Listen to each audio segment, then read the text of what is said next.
ये वीडियो देखने से पहले हमारे चैनल को सब्सक्राइब करें, लाइक करें और शेयर करें। सभी विद्यार्थियों को नमस्कार। Indian academy Shri Ganganagar YouTube channel पे आपका पुनः स्वागत करता हूं। निर्मल सिंह। इतिहास में हमने पढ़ना शुरू किया है गुप्त वंश, जिसके बारे में हम इससे पहले चर्चा कर चुके हैं। गुप्तों के बारे में, गुप्त कौन थे, कैसे भारत में आए। दूसरे वीडियो में हमने देखा कि गुप्त वंश के प्रारंभिक शासक चंद्रगुप्त प्रथम से पहले जो शासक थे, जिसमें हमने उनके जनक पढ़े थे श्रीगुप्त, उसके बाद श्रीगुप्त के पुत्र को पढ़ा जिसका नाम था घटोत्कच, और फिर हमने तीसरे नंबर पे जो राजा पढ़े थे उनका नाम हमें प्राप्त होता है चंद्रगुप्त प्रथम, जिनके बारे में परीक्षा से संबंधित जो उपयोगी बातें थी उसके ऊपर हमने चर्चा कर ली थी। इसी क्रम को आगे बढ़ाते हुए चंद्रगुप्त प्रथम के पुत्र पैदा हुए थे, जिनका नाम हमें प्राप्त होता है समुद्रगुप्त। समुद्रगुप्त एक महान राजा थे। तो आज के वीडियो में जो हम चर्चा करेंगे, या जिस शख्स का, जिस राजा का हम अध्ययन करेंगे, जो शासक थे गुप्तों के महान, वो नाम हमें उभर के हमारे सामने आता है और उसी का नाम है समुद्रगुप्त। देखिएगा,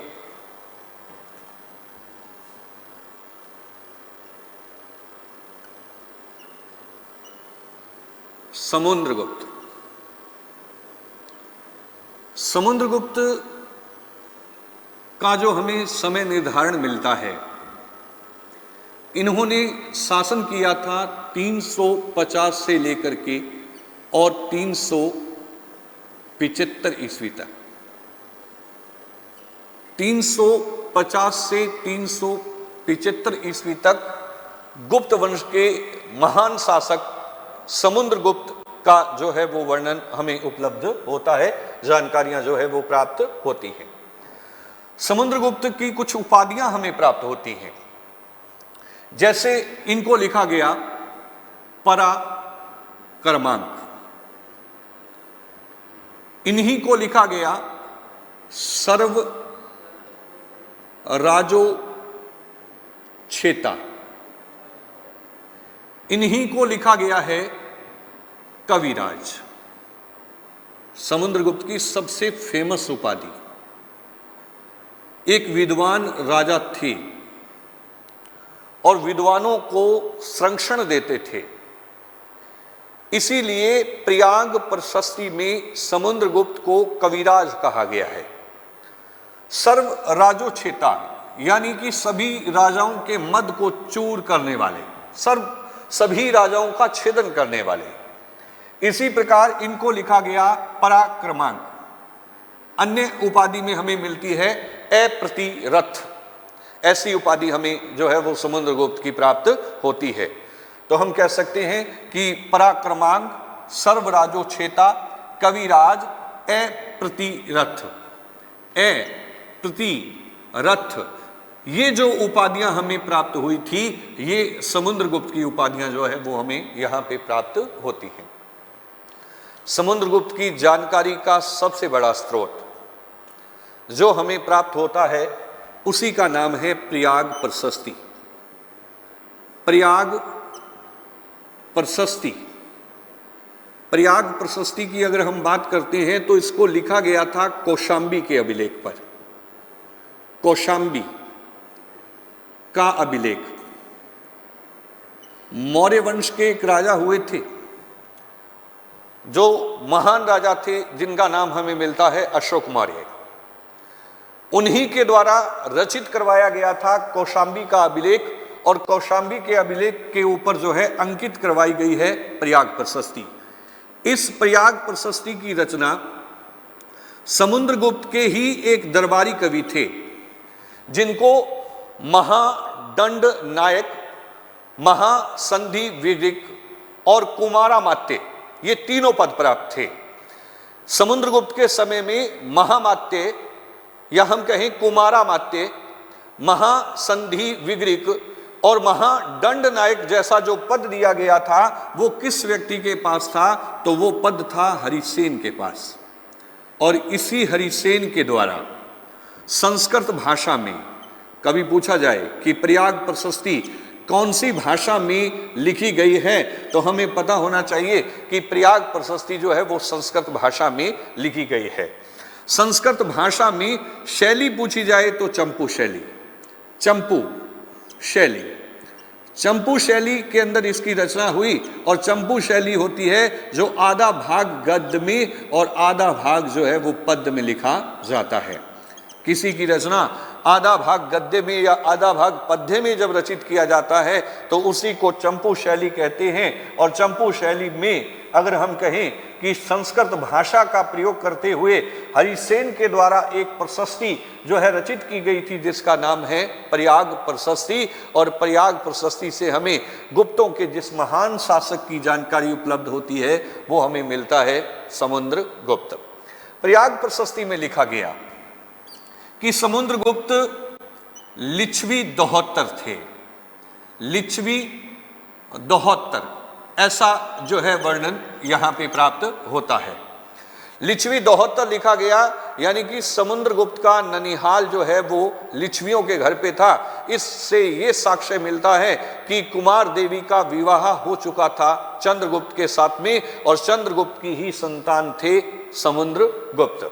लिच्छवी 72 लिखा गया।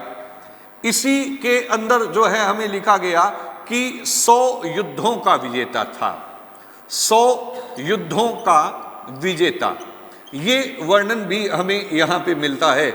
तो विंसेंट स्मिथ के द्वारा लिखा गया था। विंसेंट स्मिथ जो कि लिखते हैं कि समुद्रगुप्त जो है वो भारत के नेपोलियन थे, भारत का नेपोलियन कहा गया है। और नेपोलियन जो है वो कहा गया है भारत का, ये किसको कहा गया है स्मिथ के द्वारा? तो ये कहा गया है समुद्रगुप्त को। नेपोलियन फ्रांस के रहने वाले थे। नेपोलियन ने अपने जीवन में 40 युद्ध जीते थे, लेकिन जब हम प्रयाग प्रशस्ति को देखते हैं तो प्रयाग प्रशस्ति में लिखा गया है कि 100 युद्धों के विजेता थे समुद्रगुप्त, यानी कि उनसे भी बहुत महान थे। तो हम कहें कि 100 युद्धों का विजेता लिच्छवी 72 ये लिखा गया है समुद्रगुप्त को। लेकिन नोट में हमें बात याद होनी चाहिए कि इस प्रयाग प्रशस्ति में कहीं भी अश्वमेघ यज्ञ का वर्णन नहीं मिलता है। कभी पूछा जाएगा कि क्या अश्वमेघ यज्ञ का वर्णन हमें प्रयाग प्रशस्ति में प्राप्त होता है, तो हमें पता होना चाहिए कि अश्वमेघ यज्ञ का वर्णन जो है वो प्रयाग प्रशस्ति में नहीं किया गया है। नहीं इसमें कहीं समुद्रगुप्त की मृत्यु तिथि जो है वो अंकित की गई है। तो हम कहें कि अश्वमेघ यज्ञ का वर्णन नहीं मिलता, समुद्रगुप्त की मृत्यु का वर्णन हमें कहीं यहाँ पे प्राप्त नहीं होता। ये दो चीजें हमें यहाँ पे प्राप्त नहीं होती। लेकिन लिच्छवी 72 कहा गया, 100 युद्धों का विजेता कहा गया, ये सब कुछ जो लिखा गया है समुद्रगुप्त के लिए, वो जिस प्रशस्ति में वर्णित है वो है प्रयाग प्रशस्ति। जैसे हमने कहा कि प्रयाग प्रशस्ति कौशाम्बी के अभिलेख पे लिखी गई, इसी प्रयाग प्रशस्ति को इलाहाबाद प्रशस्ति भी कहा जाता है, इलाहाबाद प्रशस्ति भी कहा जाता है। इलाहाबाद प्रशस्ति कहते हैं क्योंकि मुगलों के तीसरे राजा हुए थे अकबर। मुगलों के तीसरे राजा अकबर के काल में इसको इलाहाबाद प्रशस्ति कहा गया। और इस इलाहाबाद प्रशस्ति में हमें जहांगीर का वर्णन मिलता है, मुगल सम्राट जहांगीर। जहांगीर के साथ में एक कवि हुए थे जिसका नाम है बिरबल। यानी कि इस प्रयाग प्रशस्ति के अंदर या हम कहें इलाहाबाद प्रशस्ति में मुगलों के जिस शासक का वर्णन है वो है जहांगीर, और इसी के साथ में एक कवि हैं जिसका नाम है बिरबल। इनकी जानकारियां हमें जो है उपलब्ध होती हैं। 2011 में फर्स्ट ग्रेड के पेपर में एक प्रश्न पुट किया गया था, और प्रश्न पूछने का तरीका जो है वो इस तरीके से था कि इलाहाबाद की प्रशस्ति में गुप्त वंश के किस शासक की जानकारी उपलब्ध होती है। तो इलाहाबाद की प्रशस्ति में गुप्त वंश के समुद्रगुप्त की जानकारी हमें उपलब्ध होती है, क्योंकि इलाहाबाद प्रशस्ति ही प्रयाग प्रशस्ति है, और इस तरह हम कह सकते हैं कि यहाँ पे हमें समुद्रगुप्त की जो है वो जानकारी हमें उपलब्ध होती है। 100 युद्धों का विजेता कहा गया समुद्रगुप्त को। समुद्रगुप्त ने एक महान विशाल साम्राज्य स्थापित किया। अगर हम बात करते हैं भारत की, अगर हम बात करते हैं भारत की अगर बात करें तो समुद्रगुप्त ने एक बहुत बड़ा साम्राज्य जो है वो स्थापित कर लिया था, बहुत बड़ा साम्राज्य स्थापित किया, लेकिन पूरे भारत को 2 चरणों में जीता। 2 चरणों में जीता। अगर हम बात करें कि एक नदी बहती है जिसका नाम है नर्मदा नदी, नर्मदा नदी, और यहाँ पे पहाड़ियों की एक श्रृंखला पाई जाती है जिसको कहा जाता है विंध्याचल, विंध्याचल की पहाड़ियां। ये 2 ऐसी प्राकृतिक आपदाएं हैं, या हम कहें 2 ऐसी प्राकृतिक स्थितियां हैं, नर्मदा नदी और विंध्याचल की पहाड़ियां, जो उत्तर भारत को दक्षिण भारत से अलग कर देती हैं। उत्तर भारत को दक्षिण भारत से अलग करने वाली अगर कोई पहाड़ी है तो वो कौन सी है? विंध्याचल की पहाड़ियां। ऊपर का क्षेत्र हम कह सकते हैं उत्तर भारत, और नीचे के क्षेत्र में हम कह सकते हैं दक्षिण भारत। समुद्रगुप्त ने इस पूरे भारत को जीतने के लिए 2 चरणों में जो है जीता था। जब हम प्रयाग प्रशस्ति की जो है लाइन पढ़ते हैं, प्रयाग प्रशस्ति की लाइन या हम कहें पंक्ति नंबर 13 और 14 का जब हम अध्ययन करते हैं, पंक्ति नंबर 13 या 14 का जब हम अध्ययन करते हैं, तो यहां लिखा गया था कि समुद्रगुप्त ने यहां उत्तर भारत में 2 आर्यव्रत युद्ध लड़े थे, 2 आर्यव्रत युद्ध लड़े थे, और यहां प्रथम आर्यव्रत युद्ध में इसने यहां पे 4 शासक पराजित किए, 4 शासक पराजित किए। इसी प्रकार जब हम प्रयाग प्रशस्ति की पंक्ति नंबर 21 का अध्ययन करते हैं, तो वहां लिखा गया कि आर्यव्रत का द्वितीय युद्ध लड़ा गया, और आर्यव्रत के द्वितीय युद्ध में इसने यहां पे 9 राजाओं को जो है पराजित किया। तो अगर हमसे सीधा सीधा पूछा जाए उत्तर भारत में समुद्रगुप्त के द्वारा कितने शासक पराजित किए गए थे, तो 9 राजाओं को पराजित किया। यहां पे 9 राजाओं को पराजित किया, लेकिन यहां उत्तर भारत में जो इनकी नीति थी, इनकी जो नीति मिलती है उसी को कहा जाता है पर्सभोद्रण की नीति। पर्सभोद्रण की नीति यानी कि राज्य को जीत करके उसको समूल रूप से नष्ट कर देते थे।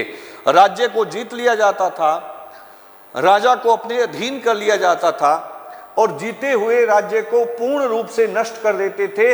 इस नीति को उत्तर भारत में जो है कहा गया था, और इसको कहा गया था पर्सभोद्रण की नीति, और इस नीति को यहाँ ग्रहण कर रहे थे समुद्रगुप्त। जब हम प्रयाग प्रशस्ति की पंक्ति नंबर 19 और पंक्ति नंबर 20 का अध्ययन करते हैं, तो यहाँ पे हमें जो है वो जानकारी मिलती है कि समुद्रगुप्त ने दक्षिण भारत को जीता, और दक्षिण भारत को जीत करके यहाँ पे इन्होंने 12 शासक पराजित किए। उत्तर भारत में 9 शासक हराए थे, जबकि दक्षिण भारत में इन्होंने 12 राजाओं को यहाँ पे जो है पराजित कर दिया। यहाँ 12 राजा पराजित किए गए, लेकिन यहाँ पे नीति बदल गई। दक्षिण भारत में इनकी जो नीति थी उसी को हम कहते हैं ग्रहणा मोक्ष अनुग्रह नीति। ग्रहणा मोक्ष अनुग्रह नीति। अगर हम शब्दों को तोड़ें तो हमें पता चलता है ग्रहणा यानी कि राज्य को जीत लेना, मोक्ष जीते हुए राजा को छोड़ देना, अनुग्रह अपने अधीन शासन करवाना। तो दक्षिण भारत में 12 राजाओं को पराजित करके जो है यहाँ पे इन्होंने जो है एक नीति को जो है चलाया था, और उस नीति को कहा जाता है ग्रहणा मोक्ष अनुग्रह नीति। लेकिन इस नीति की बिल्कुल उल्टी नीति, या हम कहें इसके विरुद्ध नीति जो थी वो थी पर्सभोद्रण की नीति, जो हमें उत्तर भारत में जो है वो प्राप्त होती है। जब समुद्रगुप्त ने एक बड़ा साम्राज्य स्थापित किया तो इन्होंने अश्वमेध यज्ञ किया। इन्होंने जो है अश्वमेध यज्ञ किया, और अश्वमेध यज्ञ की जो जानकारी उपलब्ध होती है वो हमें सिक्कों से प्राप्त होती है। यानी कि वैसे समुद्रगुप्त के द्वारा 6 प्रकार के सिक्के जारी किए गए थे। 6 प्रकार के जो है सोने के सिक्के जो है वो जारी किए गए थे। कभी पूछा जाए कि क्या कोई रजत मुद्रा थी, तो नहीं थी। 6 प्रकार के सोने के सिक्के जारी किए गए, जिसमें हमें परशु सिक्के, धनुर्धारी सिक्के, इसी प्रकार व्याघ्रहणन सिक्के, अश्वमेघ सिक्के और वीणा वादन सिक्के, ये हमें जो है वो प्राप्त होते हैं। तो हमसे अगर कभी पूछा जाए कि समुद्रगुप्त को वीणा बजाते हुए, समुद्रगुप्त को वीणा बजाते हुए दिखाया गया है, ये हमें कहाँ से प्राप्त होता है, तो इसको जो है सिक्कों पे दिखाया गया है।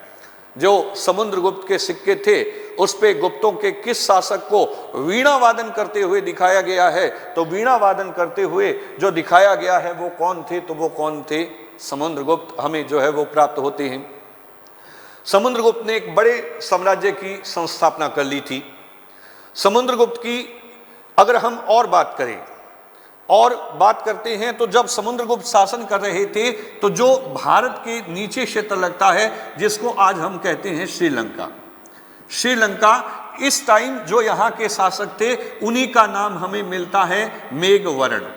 कभी पूछा जाएगा मेघवर्ण जो कि यहाँ के शासक थे, जो श्रीलंका में शासन कर रहे थे, उस टाइम भारत में जो सत्ता चल रही थी वो किनकी थी, तो समुद्रगुप्त की थी।